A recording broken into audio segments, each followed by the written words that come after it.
দেখো আজকে সিন্ধু সভ্যতা সম্বন্ধে বলবো। সিন্ধু সভ্যতা আমাদের ইতিহাসের চ্যাপ্টার আছে, তো এখানে কী কী ধরনের কোশ্চেন পড়ে সেগুলো শুধু করো, মেন নেম দাগ দিয়ে দেবো, বাদ বাকি এগুলো কত কিছু করা দরকার থাকে না। প্রথমে কি লেখা দেখো যে it was an urban civilisation.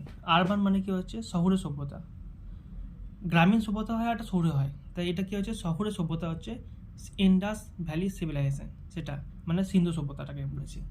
এখানে কী কী আছে দেখো, great great birth two Mahendra, মানে এখানে কি আছে বৃহৎ স্নানাগার আছে, যে স্নান করার জায়গা হয় না সেটা বড় টাইপের স্নানাগার আছে।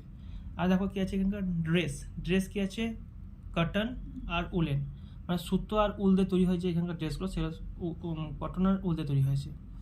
আর এখানে কি আছে ছেলে মেয়েদের ড্রেস সব সেম সেম থাকে, দরকার নেই এতটা। তারপর দেখো কি আছে যে এইখানকার যে জিনিসগুলো ছিল, মানে তোমার কী হলো ধাতু বলতে গেলে কী কী আছে, গোল্ড, সিলভার, ব্রঞ্জ, লেড মানে সীসা, কপার মানে তামা, এগুলো সব ছিল ব্যবহার। কিন্তু এখানে কোশ্চেন কী পড়ে, আয়রন ওয়াজ আননোন, মানে এখানকার কোনো লোহার ব্যবহার তারা জানতো না। হ্যাঁ, আর কিছু কিছু প্রিসিয়াস স্টোন থাকতো, মানে কি দামি দামি জিনিস থাকতো, যেমন অর্নামেন্ট, মানে যে তোমার যেগুলোতে সোনা দিয়ে তৈরি করা হয় না, কানে টানে তৈরি করা হয়েছে, অর্নামেন্ট মানে হচ্ছে গয়না বা গহনা বলা হয় যেটাকে। আর এখানকার কী হলো যে কাকে পুজো করতো, গডেস শক্তিরকে পুজো করতো, মাদার গডেস মানে মাতৃদেবীকে পূজা করতো। আর এখানকার মধ্যে যে ছেলেদের মধ্যে যে মেল গড ছিল, মেল গড হচ্ছে শিবা পশুপতি, মানে শিবকে পূজা করতো। আর এখানে কি হচ্ছে এরা এছাড়াও ট্রি গাছ, অ্যানিমাল মানে হচ্ছে পশু পাখি, ফায়ার আগুন, আর ওয়াটার জলকেও তারা পুজো করতো। এখানে দেখা যাচ্ছে এরা একটা করে জিনিস ব্যবহার করতো, ব্যবসা করার জন্য সিল ব্যবহার করতো। সিল পাওয়া হয় না, সিলটা দেখতে কোনো হয়, সিল দেখেছি যে সিনেমা দেখায় না, একটা মহেন্দ্র সিনেমাতে ছিল, সিল হচ্ছে একটা জিনিস স্বস্তিক টাইপের চিহ্ন, স্বস্তিক চিহ্ন দেখো না, যে স্বস্তিক চিহ্ন কেমন ধরনের আমাদের বাড়িতে যেটা করে মনে করো, এটা হচ্ছে স্বস্তিক চিহ্ন। এটা কি হচ্ছে দেখো, swastik symbol is on the seal, স্বস্তিক চিহ্ন ব্যবহার করতো।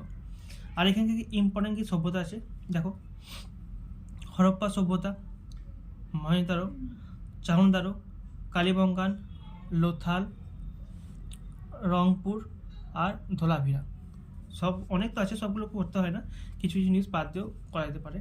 দেখ মেনলি এখানে কী কী পড়ে, হরপ্পা সভ্যতা এটা কোথায় অবস্থিত, মন্টোগোমারি, কোথায় পাকিস্তানে অবস্থিত। কত সালে হয়েছে আবিষ্কার, 1921 সালে। কে করেছিল, তয়রাম সাহানি।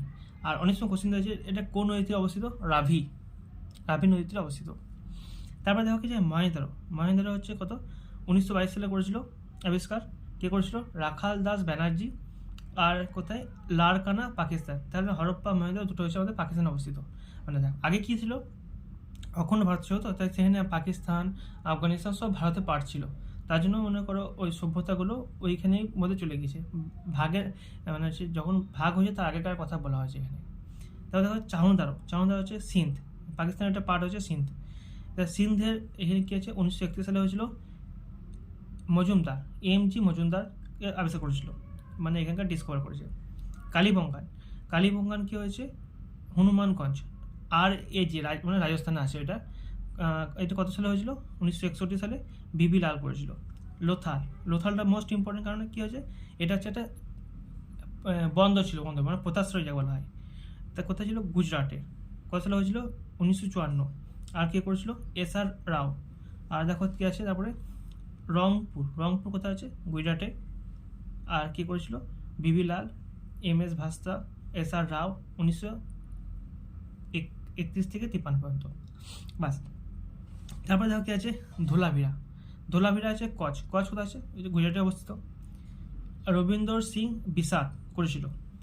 আর দেখো তাহলে আমাদের সিন্ধু সভ্যতা আমাদের এতটাই আছে, বেশি ডিটেলসে করবে না, এতটাই করে করে যাবে।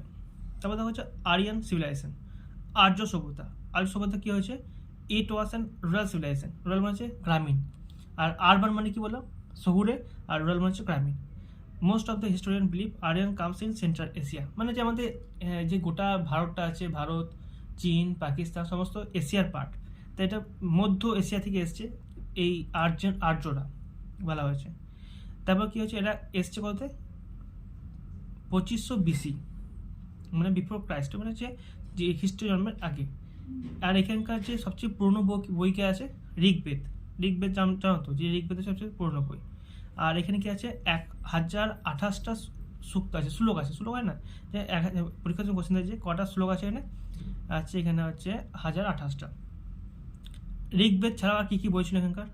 যজুর্বেদ, সামবেদ, অথর্ববেদ। আচ্ছা, আর এখানকার কি পলিটিক্যাল সেট আপ?